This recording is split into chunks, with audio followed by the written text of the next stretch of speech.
The QCY T10 sets a new standard for sub $30 earbuds this year, with QCY app customization going strong, dual balanced armature for a crispy sound quality, and great form factor for only 28 bucks. How could you even resist not trying one out? In this video, we're going to compare it to other great earbuds in this price range, so you'll know exactly what you're getting into. So let's get started right now.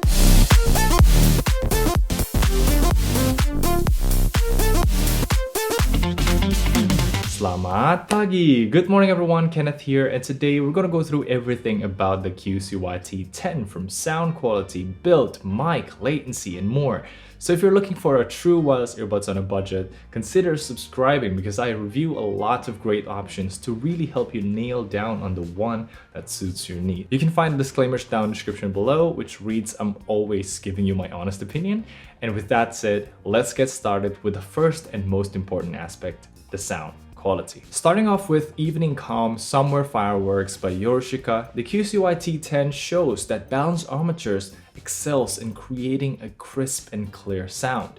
It's got powerful bass kicks too, with forwards and truthful female vocals, which overall sounds noticeably better than the Alien Secret or the Haylou GT5. It also pumps out about the same volume as the Alien Secret or the Haylou GT5 or GT3, so gone are the days of low volume and cheap earbuds, no problems on that part. Now, if you've seen my KZ SA08 review, you'll know the downside of using multiple balanced armatures is it has limited soundstage. You can differentiate it easily when this song gets more complicated in its chorus. Despite sounding more detailed than the Alien Secret or the Haylou GT5, it still can't match the Haylou GT3.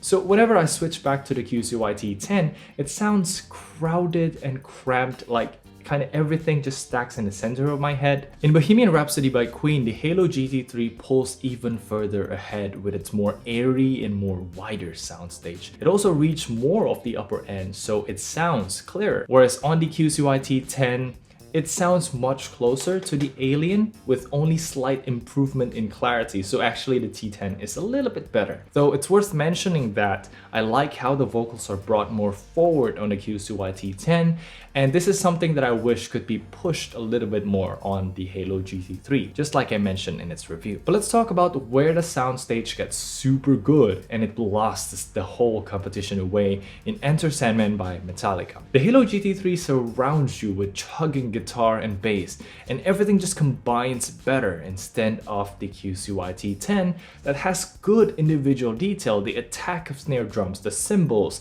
the bass kicks have very powerful impact and detail, but combined all together, it just sounds like instruments stacked on top of each other, which is how most budget earbuds sounds like. Good for the price, but it's nothing groundbreaking. By the way, the Alien Secret here sounds noticeably warmer, so that might be the way to go if you prefer less harsh treble. And if you're wondering, the Feel T1 Lite performs even better than the GT3, bringing more details in the bass so you can hear the bass plucking very clearly, and the balance between vocal and instruments is another step above everything else. But if you've seen my review, you know it already, right? In any case, QCY has done a really good job with this T10, creating the first ever budget dual balance armature, oh, that's a mouthful, with very little background hiss.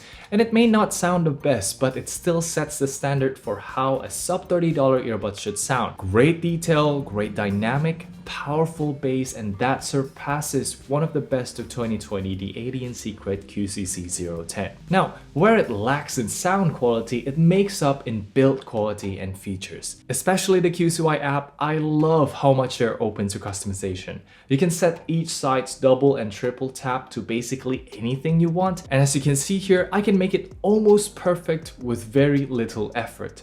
But only almost, because I have to sacrifice voice assistant, single tap is missing, and I can't change tap and hold for previous song and next song. But I mean, can you tell me any other earbuds with this amount of flexibility at this price range? I only wish the controls could be a little bit more sensitive and responsive, because just like the Haylou GT3, I needed to wait about a second for it to respond. And sometimes it didn't detect my taps, but unlike Haylou, there's no confirmation beep, so it's a bit trickier to know if it detects the tab or not. But getting back to the app, you can check the case battery level in detail, set EQs, do firmware upgrades, and it saves the setting into the earbuds themselves. So you could, for privacy reasons, use a burner email account, set everything once, and then delete the app. But unfortunately, you heard that right. You need to register for an ID like any other app not named Feel. But so far, I haven't seen anything suspicious, and I'll keep the app with me. So if anything happens, it'll happen to me first and I'll let you guys know. As for the plastic build quality, I think it's on par with the competition, though it's a bit more prone to soft scratches. I've only used this for a couple weeks and I can already see some of them right here, right here, right here, basically all around the case, but it's not a deal breaker to me because functionally it is great.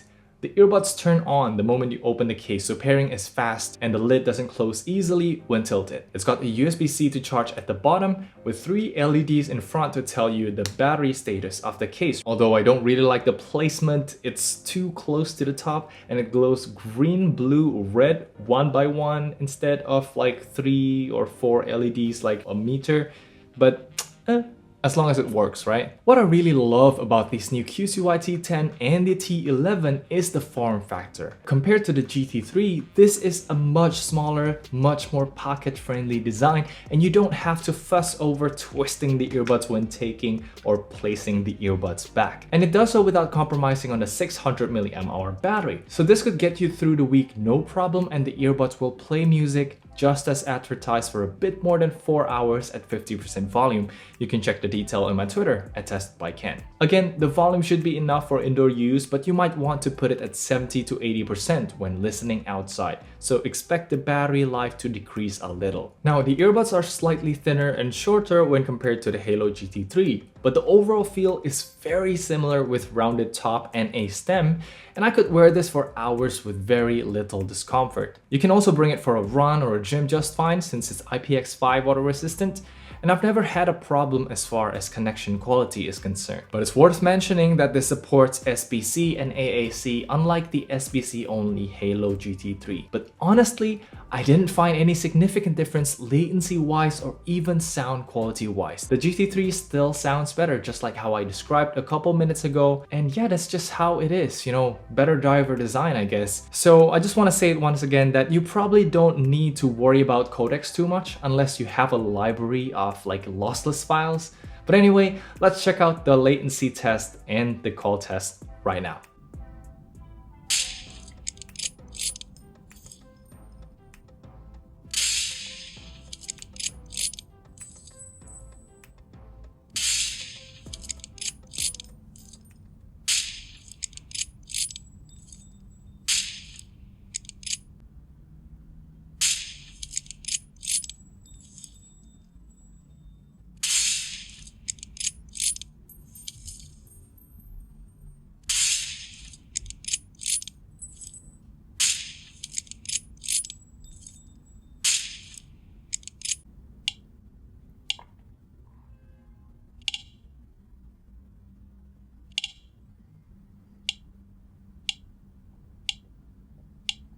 So you guys have been asking me to do a latency test with an Android device, and today I will give you just that and then some more, because we're actually comparing it to a wired earbuds.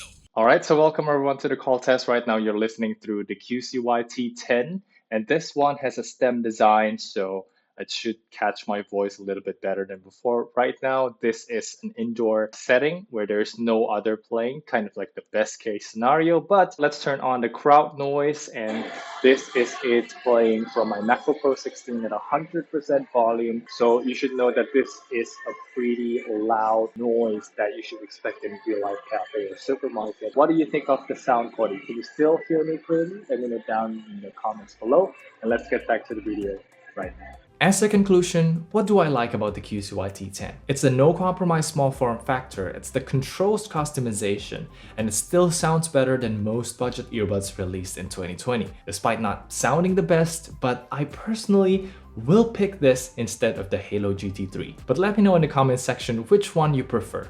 Better controls, better usability, or better sound quality. Either way, I think you'll be happy with both of them.